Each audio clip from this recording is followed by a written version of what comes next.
Good morning students. हम कर रहे थे चैप्टर नंबर 2। आज का हमारा टॉपिक है salient features of GST. First, taxable event under GST. Taxable event मतलब जब भी टैक्स लाइबिलिटीज अराइज होगी, ठीक है, तो उसका मतलब क्या होगा कि वो टैक्सेबल इवेंट है। फॉर एग्जाम्पल मैं मान लेती हूँ इनकम जिसमें टैक्स की लिमिट डिसाइड की गई है कि ₹5 लाख तक, ठीक है। एक पर्सन जिसकी इनकम 5 लाख से मोर देन है तो वो एक टैक्सेबल इवेंट होगा, यानी कि उस पर्सन की इनकम पे टैक्स लगाया जाएगा, ठीक है। अब हम बात कर रहे हैं जीएसटी। अंडर जीएसटी जितनी भी सप्लाई होती है, सप्लाई एक टैक्सेबल इवेंट है, ठीक है। जब भी गुड्स और सर्विसेज की सप्लाई की जाएगी तो टैक्स की पेमेंट करनी होगी, इसलिए जीएसटी के अंदर जो सप्लाई है वही टैक्सेबल इवेंट है। तो चाहे गुड्स की सप्लाई करें, चाहे सर्विस की सप्लाई करें, चाहे बोथ गुड्स और सर्विस दोनों की सप्लाई करें, ये एक टैक्सेबल इवेंट होगा जीएसटी के अंदर, यानी कि जिसके ऊपर टैक्स लगाया जाएगा। हाँ जी, नेक्स्ट है applicable on supply. GST supply के ऊपर अप्लीकेबल किया जाता है, यानी कि जो जीएसटी है वो गुड्स और सर्विसेज की सप्लाई के ऊपर लगाया जाता है। यहाँ पे जो सप्लाई है एक वाइड टर्म है, इसमें सप्लाई की जितनी भी फॉर्म है वो सभी इंक्लूड करते हैं, ठीक है। अब सप्लाई की फॉर्म कौन कौन सी हो सकती हैं, इसे हम एक डायग्राम के थ्रू समझते हैं। सप्लाई में ये सभी फॉर्म इंक्लूड करते हैं। For example sales, transfer, barter, exchange, licence, rental, lease, disposal, ठीक है। तो इनमें से ये जितनी भी फॉर्म है इन सभी पे जीएसटी लगाया जाता है, क्योंकि ये सभी किसकी फॉर्म है, सप्लाई की फॉर्म है। हाँ जी, नेक्स्ट है nature of supply. Nature of supply ये डिसाइड करने में हेल्प करता है कि जीएसटी की कौन सी फॉर्म गुड्स और सर्विसेज के ऊपर लगाई जाएगी। अब जीएसटी की फॉर्म मीन्स सीजीएसटी लगाया जाएगा या एसजीएसटी या फिर दोनों, आईजीएसटी लगाया जाएगा या फिर बेसिक कस्टम ड्यूटी और आईजीएसटी लगाया जाएगा या जीरो रेटेड रहेगी, ठीक है, या ये यूटी जीएसटी लगाया जाएगा। तो हम पहले बात कर रहे हैं, अगर सप्लाई होती है इंट्रा स्टेट सप्लाई होती है, यानी कि कोई भी गुड्स या सर्विसेज एक ही स्टेट के अंदर उसको मैन्युफैक्चर किया जाता है और उसी स्टेट में उसकी कंजम्पशन की जाती है, तो उसको क्या कहेंगे, इंट्रा स्टेट, यानी कि विद इन अ स्टेट। तो उस पे सीजीएसटी और एसजीएसटी दोनों लगाए जाएंगे, ठीक है। नेक्स्ट है इंटर स्टेट सप्लाई, जब भी गुड्स और सर्विसेज की दो डिफरेंट स्टेट में, ठीक है, सप्लाई की जाएगी, यानी कि वो मैन्युफैक्चर तो किसी वन स्टेट में होगा बट उसकी जो कंजम्पशन है वो अदर स्टेट में होगी। फॉर एग्जांपल जैसे मान लेते हैं कोई गुड्स है वो हरियाणा में प्रोड्यूस किया जा रहा है बट उसकी जो कंजम्पशन है वो गुजरात के अंदर है, तो उस पर आईजीएसटी लगाया जाएगा। हाँ जी, नेक्स्ट है इंपोर्ट।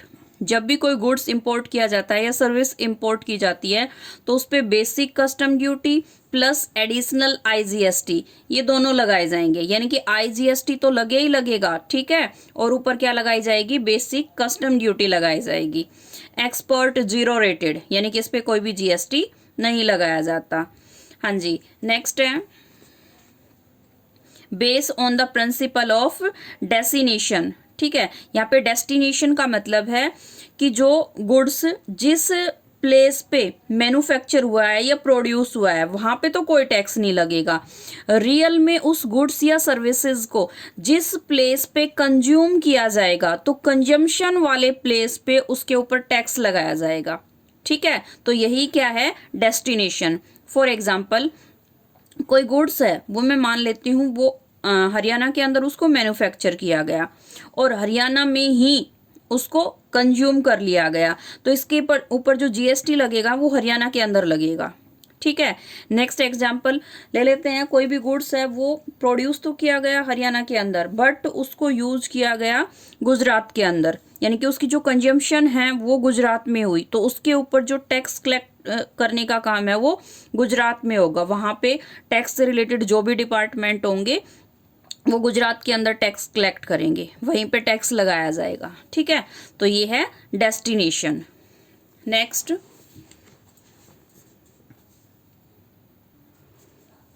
डेस्टिनेशन टैक्स को डायग्राम के थ्रू समझिए। डेस्टिनेशन का प्रिंसिपल क्या कहता है, all goods and services are taxed within the country और state where supply is consumed. Clear भाई, गुड्स और सर्विसेज की सप्लाई जिस भी कंट्री या स्टेट यानी कि जिस प्लेस में इनको कंज्यूम किया जाएगा वहीं पे इनके ऊपर टैक्स लगाया जाएगा, वही क्या है, डेस्टिनेशन यानी कि प्लेस के अकॉर्डिंग। ठीक है, कंजम्पशन प्लेस के अकॉर्डिंग। नेक्स्ट है ड्यूल जीएसटी। इंडिया के अंदर जीएसटी की ड्यूल फॉर्म को अडेप्ट किया गया है। ठीक है, ड्यूल का मतलब जो सेंट्रल गवर्नमेंट है वो भी जीएसटी लगाती है और जो स्टेट गवर्नमेंट है वो भी जीएसटी लगाती है, यानी कि सीजीएसटी प्लस एसजीएसटी। सीजीएसटी यानी कि central goods and service tax और SGST means state goods and service tax. तो इंडिया में ड्यूल सिस्टम को अडेप्ट किया हुआ है। इसे एक डायग्राम के थ्रू क्लियर करते हैं।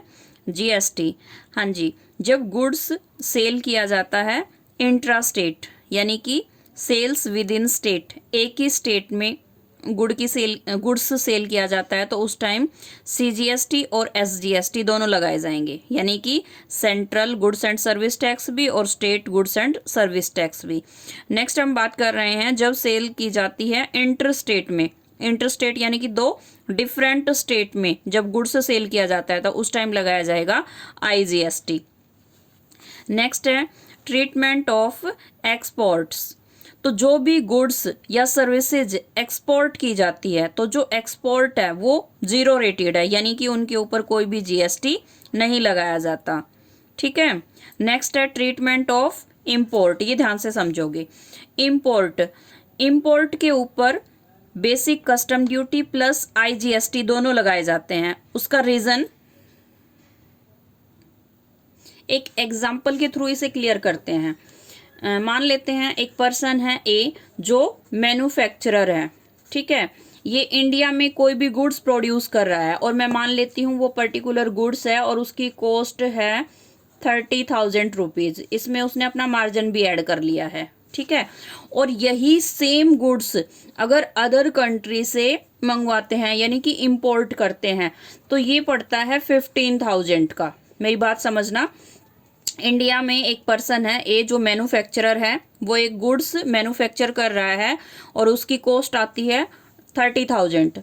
जब ये यही सेम गुड्स अदर कंट्री से इंपोर्ट किया जाता है तो ये पड़ता है 15,000 का। ठीक है, तो ऐसे में यहाँ के जो पर्सन है वो 30,000 में तो परचेज नहीं करेंगे, वो तो इंपोर्ट ही करेंगे।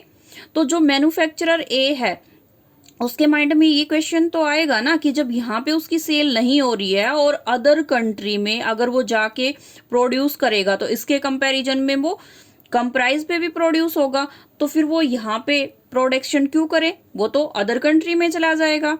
ठीक है, इसलिए यहाँ की जो गवर्नमेंट है वो डोमेस्टिक जो मैन्युफैक्चरर है या प्रोड्यूसर है उनको प्रोटेक्शन प्रोवाइड करने के लिए इंपोर्ट के ऊपर basic custom duty plus IGST ये दोनों लगाती है। ये रीजन है। ठीक है, आईजीएसटी तो लगेगा ही क्योंकि इंपोर्ट की में मतलब जो सेल्स है उसको किसकी तरह ट्रीट करते हैं, इंटरस्टेट की तरह ट्रीट करते हैं, इसलिए आईजीएसटी लगाते हैं। बेसिक कस्टम ड्यूटी क्यों लगाते हैं, इस प्राइस को जो डोमेस्टिक गुड्स का प्राइस है उसके इक्वल लाने के लिए, यानी कि इस पे इतनी बेसिक कस्टम ड्यूटी लगा देंगे कि इसका प्राइस या तो 30,000 हो जाएगा या इससे मोर देन, इससे लेस देन नहीं रहेगा। उसका मेन पर्पज जो डोमेस्टिक प्रोड्यूसर है उनके इंटरेस्ट को प्रोटेक्शन प्रोवाइड करना। हाँ जी, नेक्स्ट है existing taxes to be subsumed under GST. जो जीएसटी है उसने जितने भी ओल्ड इनडायरेक्ट टैक्स थे उनको रिप्लेस किया है।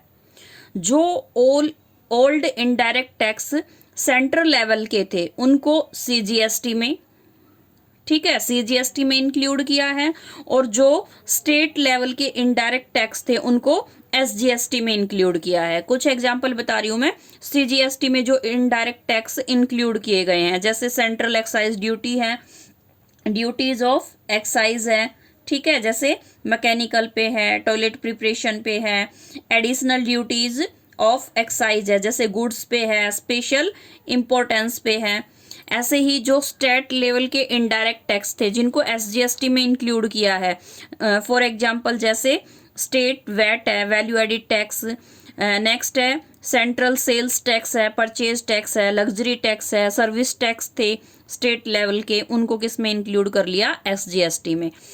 तो यहाँ पे ये ध्यान रखोगे जो ओल्ड इनडायरेक्ट टैक्स थे ये नहीं कि कुछ उठा के सीजीएसटी में डाल दिए और कुछ उठा के एसजीएसटी में डाल दिए, नहीं, जो सेंट्रल लेवल के थे वो तो सीजीएसटी में डाले गए और जो स्टेट लेवल के थे वो एसजीएसटी में डाले गए। ठीक है, नेक्स्ट है जीएसटी रेट।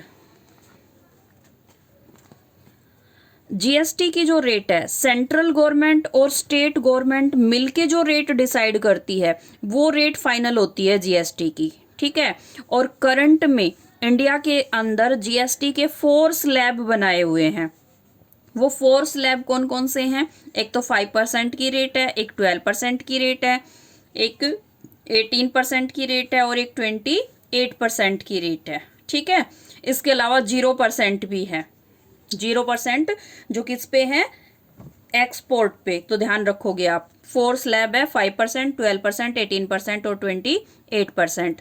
तो जो मैक्सिमम जीएसटी की रेट है वो कितनी है? 28%, जिसमें से हाफ सीजीएसटी और हाफ एसजीएसटी, यानी कि 14% सीजीएसटी प्लस 14% एसजीएसटी। और फ्यूचर में जीएसटी की रेट को 40% तक इंक्रीज किया जा सकता है, 40% से मोर देन इंक्रीज नहीं कर सकते। ये डिसीजन किसने लिया? सेंट्रल गवर्नमेंट और स्टेट गवर्नमेंट दोनों ने मिलके। तो ये आप रेट ध्यान रखोगे जो करंट में जीएसटी की रेट है, 4 स्लैब बताए हुए हैं इसके। अब वही चीजें डायग्राम के थ्रू बताई हुई हैं, एक बार डिस्कस कर लेते हैं। जीएसटी रेट, हाँ जी, जीएसटी की रेट को मैक्सिमम कितना इंक्रीज कर सकते हैं? 40% तक इंक्रीज कर सकते हैं, जिसमें जो सीजीएसटी है वो कितना रहेगा? 20% और जो एसजीएसटी है वो भी कितना रहेगा? 20%, यानी कि टोटल आईजीएसटी हमारा 40% रहेगा। अगर प्रेजेंट जीएसटी रेट की बात करें तो वो 4 के स्लैब में है, 5%, 12%, 18% और 28%। तो प्रेजेंट में मैक्सिमम जीएसटी रेट कितनी है? 28%। इसके साथ साथ नील यानी कि 0 रेट भी है, जो किसके ऊपर है? एक्सपोर्ट के ऊपर है। हाँ जी, नेक्स्ट है supply of alcoholic liquid for human consumptions. Human consumption के लिए एल्कोहलिक लिक्विड को छोड़ के जितनी भी कंजम्पशंस हैं उन सभी पे गुड्स और सर्विस टैक्स लगाया जाता है। ठीक है, जो एल्कोहलिक लिक्विड हैं उनके ऊपर टैक्स लगाने का राइट स्टेट गवर्नमेंट के पास है। ठीक है, सेंट्रल गवर्नमेंट का कोई भी रोल नहीं है इसमें। तो जो एल्कोहलिक लिक्विड है उसको जीएसटी से बाहर रखा गया है। नेक्स्ट है items temporarily out of GST. कुछ आइटम्स हैं जिनको टेम्परेरी बेस पे जीएसटी से बाहर रखा गया है, मींस उनको जीएसटी के अंदर काउंट नहीं किया जाता, जिनके ऊपर जीएसटी नहीं लगाया जाता। मेनली वो 5 आइटम्स हैं। वो कौन कौन से हैं? फर्स्ट है पेट्रोलियम, सेकंड है डीजल, थर्ड है मोटर स्पिरिट और नेक्स्ट है नेचुरल गैस, नेक्स्ट है टर्बाइन फ्यूल। ठीक है, और लास्ट है सप्लाई ऑफ इलेक्ट्रिसिटी। तो ये आप ध्यान रखोगे, ये 6 या फिर 5 ऐसे आइटम्स या फिर कॉमोडिटीज हैं जो आउटसाइड जीएसटी हैं।